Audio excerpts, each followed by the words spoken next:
जावेद साहब, आप film industry का अब एक बहुत बड़ा नाम है, तो आपने सिलसिला ये शुरू किया बतौर एक प्ले राइटर के, एक स्क्रीन प्ले राइटर के, तो उसके बाद नगमा निगारी की तरफ आप आए और फिर नगमा निगारी के ही होके रह गए, बल्कि आपके जो पहली फिल्म गीत बहुत मशहूर हुए और फिर सिलसिला से खैर बहुत ज़्यादा आपको शोहरत मिली, तो इस बारे में भी कुछ बताइए। नहीं, पहले तो मैं आपको पूरी खबर सुना दूं कि मैं वापस स्क्रिप्ट पे आ गया हूँ और वो मैं अब 2-3 स्क्रिप्ट लिख लिए हैं। क्या बात। और वो आपको शायद महीने 2 महीने में उनके अनाउंसमेंट होंगे। अच्छा, तो it's a bit early to talk about them. लेकिन ये कि बहरहाल अब फिल्मों की स्क्रिप्ट का जिक्र हुआ है तो कभी कभी नादानस्तगी में कुछ बात होती है, फिर आप उसका क्रेडिट भी लेते रहते हैं। ये हमारी शुरू की 2-1 फिल्में थीं, वो एक ख़ास दौर में आई थीं। वही ज़माना था जब इमरजेंसी आई। 73 में जंजीर एक फिल्म थी जिसमें वो एक पर्सोना आया जिसको मीडिया ने एंग्री यंग मैन का टाइटल दिया, फिर दीवार, त्रिशूल, ऐसी फिल्में।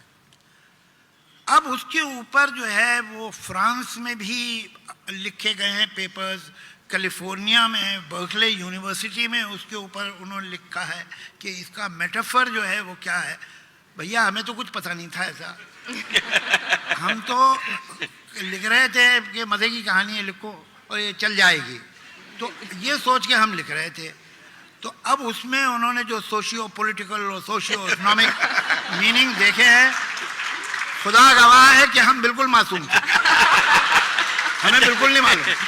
अच्छा जावेद भाई, अगर वो याद हो तो वो वाकया जरा अगर सुनाएं जो मैंने सुना है जी। आपकी बदला संजी का, वैसे भी कि जब शोले के बारे में ये कहा गया कि जी ये फलां फिल्में जो हैं उनका ये मलगोबा है, तो आपने जो उसका जवाब दिया वो बहुत ही लाजवाब। वो अगर बात आप इनसे शेयर करें। देखिए क्या है कि हर चीज़ को लोग आसान बना लेते हैं कि अरे भाई ये वो फलां पिक्चर से सीन लिया था, फलां पिक्चर से वो लिया था, फलां से वो लिया, उन्होंने शोले बना दी। तो पहले तो मैंने कहा कि देखो, अगर एक सोर्स हो तो उसे प्लेजराइजेशन कहते हैं, और अगर 10 सोर्स हो तो उसे रिसर्च वर्क।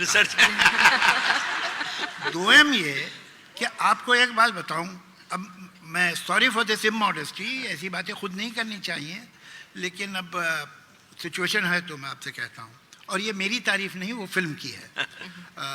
अगर मेरी होती तो मैं हर बार शोले लिख पाता, ऐसा नहीं है, वो अलग है एक चीज।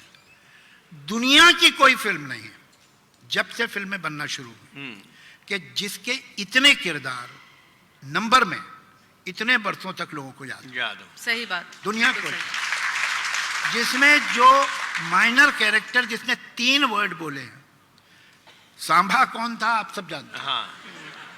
लेकिन सांभा ने पूरी फिल्म में 3 वर्ड बोले, पूरे 50,000 बस।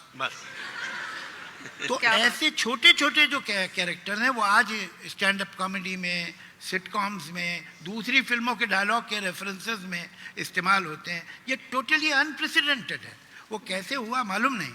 तो अगर ये 4-5 फिल्मों से मिला के हो जाता था तो कोई करके दिखा दे फिर दोबारा, और बल्कि हम ही करेंगे, हमें बता दे कैसे होता। ऐसा नहीं। अच्छा, मैंने मुझे जो ये बात मैंने सुनी वो बहुत ही मजे की थी कि इन्होंने और सलीम साहब ने एक कोई प्रेस कॉन्फ्रेंस टाइप महफिल थी तो जहाँ ये एलिगेशन आया, तो उन्होंने कहा कि 10 रुपए की वो मिलता है, उस जमाने में वीडियो कैसेट होते थे। तो पहली बात तो ये है कि ये 4-5 फिल्में जो आप कह रहे हैं, इनके अलावा भी और भी फिल्में हैं जिनसे हमने लिया है। लेकिन प्रॉब्लम ये है कि ये सारी फिल्में आपको बाजार में 10 रुपए में दस्तियाब हैं। अगर आप बना सकते हैं तो चाहिए आप उनमें से बना लीजिए, बना लें आप। तो ये तो कमाल तो हमारा बनाने का है। तो ये जो शेर चश्मी का आप कह लीजिए, ये जो एतमाद है, और जैसा उन्होंने बिल्कुल ठीक कहा। वैसे भी आपको एक बात बताऊं, only a fool can be totally original. भाई जो आदमी समझदार है वो तो सीखेगा, देखेगा, समझेगा, कुछ इल्म लेगा, कुछ तजुर्बा लेगा। बेवकूफ जो है वो किसी से कुछ नहीं लेता। क्या बात।